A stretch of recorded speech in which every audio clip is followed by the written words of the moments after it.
আসসালামু আলাইকুম, সবাইকে স্বাগত জানাচ্ছি আমার দেশ আজকের বিশ্বে। সঙ্গে আছি আমি তামিম হাসান রূপা। শুরুতেই জানিয়ে দিচ্ছি শিরোনাম। মমতা বাংলাদেশ সীমান্তে বেড়া বসাতে দিচ্ছেন না, অভিযোগ মোদির। ইরান যুক্তরাষ্ট্রকে পরাজিত করেছে, দাবি খামেনির। নোবেল না পাওয়ায় ক্ষুব্ধ ডোনাল্ড ট্রাম্প, নরওয়ের প্রধানমন্ত্রীকে চিঠি। বৈশ্বিক আইনকে বুড়ো আঙুল দেখাচ্ছে যুক্তরাষ্ট্র, বললেন জাতিসংঘ মহাসচিব। গাজার বোর্ড অব পিসে যোগ দেওয়ার আমন্ত্রণ পেল পাকিস্তান। যুক্তরাষ্ট্রের বিরুদ্ধে ইউরোপে নজিরবিহীন পাল্টা ব্যবস্থার দাবি। প্রিয় দর্শক, এতক্ষণ শুনছিলেন শিরোনাম, এবার বিস্তারিত।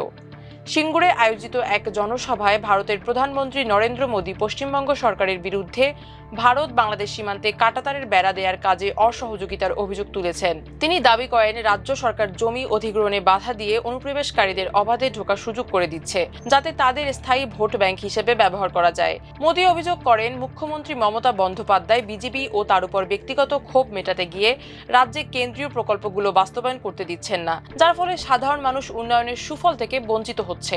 রাজ্যের আইন শৃঙ্খলা পরিস্থিতি নিয়েও কড়া সমালোচনা করেন প্রধানমন্ত্রী। তিনি বর্তমানে পশ্চিমবঙ্গে মাফিয়া রাজ ও সিন্ডিকেট ট্যাক্স চলছে বলে অভিযোগ তুলে বলেন, এমন পরিবেশে কোনো নতুন বিনিয়োগ আসা অসম্ভব। বিজেপি ক্ষমতায় এলে এই সিন্ডিকেট সংস্কৃতির অবসান ঘটিয়ে নারী সুরক্ষা এবং দুর্নীতিমুক্ত পরিবেশ নিশ্চিত করার গ্যারান্টি দেন তিনি। মূলত 2026 সালের বিধানসভা নির্বাচনকে সামনে রেখেই মোদী সিঙ্গুর থেকে সুশাসনের প্রতিশ্রুতি দিয়ে তৃণমূল সরকারকে ক্ষমতাচ্যুত করার আহ্বান জানান। ইরানের সর্বোচ্চ নেতা আয়াতুল্লাহ আলী খামেনি বলেছেন, দেশটিতে চলমান সহিংস বিক্ষোভ দমন করে ইরান যুক্তরাষ্ট্রের উপর জয়লাভ করেছে। ডিসেম্বরের শেষের দিকে উচ্চ মুদ্রাস্ফীতি এবং অন্যান্য অর্থনৈতিক সমস্যার বিরুদ্ধে ইরান জুড়ে বিক্ষোভ শুরু হয়, কিন্তু শীঘ্রই এটি সরকার বিরোধী বিক্ষোভে রূপান্তরিত হয় এবং বিক্ষোভকারী উভয়ের মধ্যে হাজার হাজার লোক নিহত হয়। তেহরান কর্তৃপক্ষ ঘোষণা করেছে যে তারা পরিস্থিতি নিয়ন্ত্রণে এনেছে, দেশের প্রধান শহরগুলোতে শান্তি ফিরে এসেছে। খামেনি যুক্তরাষ্ট্র এবং ইসরায়েলকে এই অস্থিরতার মূল পরিকল্পনাকারী হিসেবে অভিযুক্ত করেছেন, একই সঙ্গে ওয়াশিংটনকে প্রধান অপরাধী হিসেবে চিহ্নিত করেছেন। খামেনি লিখেছেন, এই রাষ্ট্রদ্রোহ আরও বড় পরিকল্পনার সূচনা ছিল। ইরানি জাতি যুক্তরাষ্ট্রকে পরাজিত করেছে।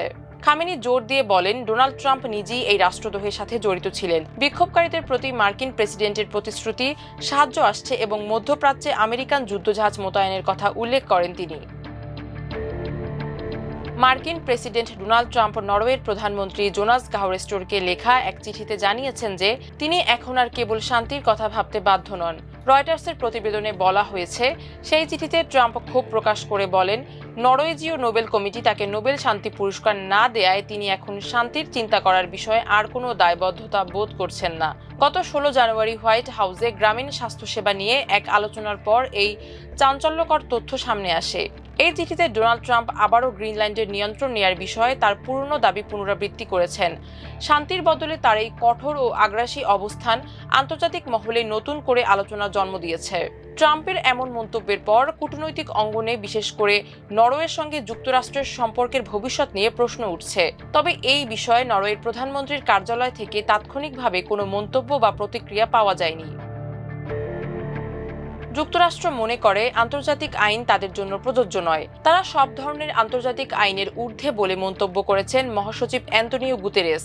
সোমবার এক সাক্ষাৎকারে তিনি একথা বলেন। জাতিসংঘ মহাসচিব বলেন, বর্তমানে যুক্তরাষ্ট্র বেপরোয়া ও দায়িত্বহীনভাবে কাজ করে যাচ্ছে। তারা মনে করছে যে আন্তর্জাতিক আইনের চেয়ে তাদের ক্ষমতা এখন বেশি গুরুত্বপূর্ণ, সেজন্য তারা বহুপাক্ষিক আলোচনার মাধ্যমে সমাধানে পৌঁছানো অপ্রয়োজনীয় ভাবছে। অ্যান্তোনিও গুতেরেস এমন এক সময় এই মন্তব্য করলেন যখন ভেনেজুয়েলায় মার্কিন যুক্তরাষ্ট্র বড় পরিসরে হামলা করে দেশটির প্রেসিডেন্টকে আটক করেছে এবং মার্কিন প্রেসিডেন্ট ডোনাল্ড ট্রাম্প গ্রিনল্যান্ডকে যুক্তরাষ্ট্রের সাথে সংযুক্ত করার বারবার হুমকি দিয়ে আসছেন। জাতিসংঘের প্রতিষ্ঠা নীতি এখন হুমকির মুখে রয়েছে বলেও জানান গুতেরেস। মার্কিন প্রেসিডেন্ট ডোনাল্ড ট্রাম্প দ্বিতীয় মেয়াদে দায়িত্ব নেওয়ার পর থেকেই জাতিসংঘের তীব্র সমালোচনা করে চলেছেন। ট্রাম্পের দাবি, 7টি যুদ্ধ তিনি একাই অবসান করিয়েছেন। যুদ্ধ বন্ধে জাতিসংঘ কোনো ভূমিকা বা পদক্ষেপ নেয়নি। এমনকি জাতিসংঘের সাধারণ পরিষদের অধিবেশনে ট্রাম্প দীর্ঘ বক্তব্য শেষে বলেন, আসলে আমার মনে হয় জাতিসংঘের প্রয়োজন এখন আমাদের নেই। অ্যান্তোনিও গুতেরেস আক্ষেপ করে বলেন, প্রতিষ্ঠার পর থেকে জাতিসংঘের কোনো রাষ্ট্রপ্রধান এ ধরনের মন্তব্য করেননি।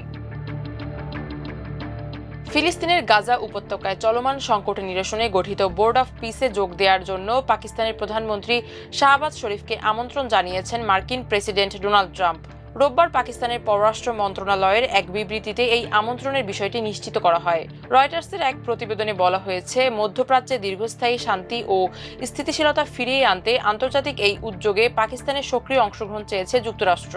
পররাষ্ট্র মন্ত্রণালয়ের মুখপাত্র এক বিবৃতিতে জানিয়েছেন, পাকিস্তান শুরু থেকেই গাজায় শান্তি ও নিরাপত্তা বজায় রাখার পক্ষে বিশ্বব্যাপী চলমান কূটনৈতিক প্রচেষ্টার সঙ্গে যুক্ত রয়েছে। এই নতুন উদ্যোগেও পাকিস্তান তার অবস্থান বজায় রাখবে এবং জাতিসংঘ প্রস্তাবের আলোকে ফিলিস্তিন সমস্যার একটি স্থায়ী ও গ্রহণযোগ্য সমাধানের লক্ষ্যে কাজ করে যাবে। এই আমন্ত্রণকে কেন্দ্র করে আন্তর্জাতিক মহলে গাজা পরিস্থিতি নিয়ে নতুন করে আলোচনার সূত্রপাত হয়েছে। গ্রিনল্যান্ড ইস্যুতে যুক্তরাষ্ট্রের প্রেসিডেন্ট ডোনাল্ড ট্রাম্প ইউরোপীয় মিত্রদের উপর শুল্ক আরোপের হুমকি দেয়ায় ইউরোপীয় ইউনিয়নে নজিরবিহীন অর্থনৈতিক পাল্টা ব্যবস্থার দাবি উঠেছে। রোববার এই ব্লকের নেতারা ইইউর অ্যান্টি কোয়েরশন ইনস্ট্রুমেন্ট এসিআই নামে পরিচিত বিশেষ ব্যবস্থা সক্রিয় করার আহ্বান জানিয়েছেন। এর আগে অতীতে কখনো এই ব্যবস্থার প্রয়োগের নজির নেই ইউরোপে। যুক্তরাষ্ট্রকে গ্রিনল্যান্ড কেনার অনুমতি না দেয়া পর্যন্ত Denmark, Sweden, France, Germany, Netherlands ও ফিনল্যান্ড সহ ইউর কয়েকটি দেশের পাশাপাশি ব্রিটেন ও নরওয়ের উপর ধাপে ধাপে বাড়তি শুল্ক আরোপের হুমকি দিয়েছেন মার্কিন প্রেসিডেন্ট ডোনাল্ড ট্রাম্প। এসব দেশ ইতোমধ্যে 10 থেকে 15% মার্কিন শুল্কের আওতায় রয়েছে। গ্রিনল্যান্ডে পশ্চিমা সামরিক জোট ন্যাটোর মহড়ায় সীমিত সংখ্যক সৈন্য মোতায়েন করায় ট্রাম্প শনিবার ওই শুল্ক আরোপের ঘোষণা দিয়েছেন। ট্রাম্পের হুমকির পর ইউর সভাপতি দেশ সাইপ্রাস রোববার ব্রাসেলসে রাষ্ট্রদূতদের জরুরি বৈঠক আহ্বান করেছে। ফরাসি প্রেসিডেন্ট ইমানুয়েল ম্যাক্রোর ঘনিষ্ঠ একটি সূত্র বলেছে, তিনি সমন্বিত ইউরোপীয় প্রতিক্রিয়া গড়ে তোলার লক্ষ্যে কাজ শুরু করছেন এবং এসিআই সক্রিয় করার পক্ষে জোর দিচ্ছেন। এই ব্যবস্থার আওতায় ইউতে যুক্তরাষ্ট্রের সরকারি টেন্ডারে প্রবেশ সীমিত কিংবা সেবা বাণিজ্যে বিধিনিষেধ আরোপ করা হতে পারে। জার্মানির সংসদের বাণিজ্য বিষয়ক কমিটির চেয়ারম্যান বেন্ট লাঙ্গে ও ইউরোপীয় পার্লামেন্টের রিনিউ ইউরোপ গোষ্ঠীর প্রধান ভ্যালেরি হায়ার সামাজিক যোগাযোগ মাধ্যমে দেয়া পোস্টের একই দাবির কথা জানিয়েছেন। জার্মানির প্রকৌশল শিল্প সংগঠনও ওই ব্যবস্থা সক্রিয় করার প্রতি সমর্থন জানিয়েছে। প্রিয় দর্শক, এই ছিল আমাদের আজকের বিশ্বের আয়োজন। সবাই সুস্থ থাকুন, ভালো থাকুন, আমার দেশের সঙ্গে থাকুন। আল্লাহ হাফেজ।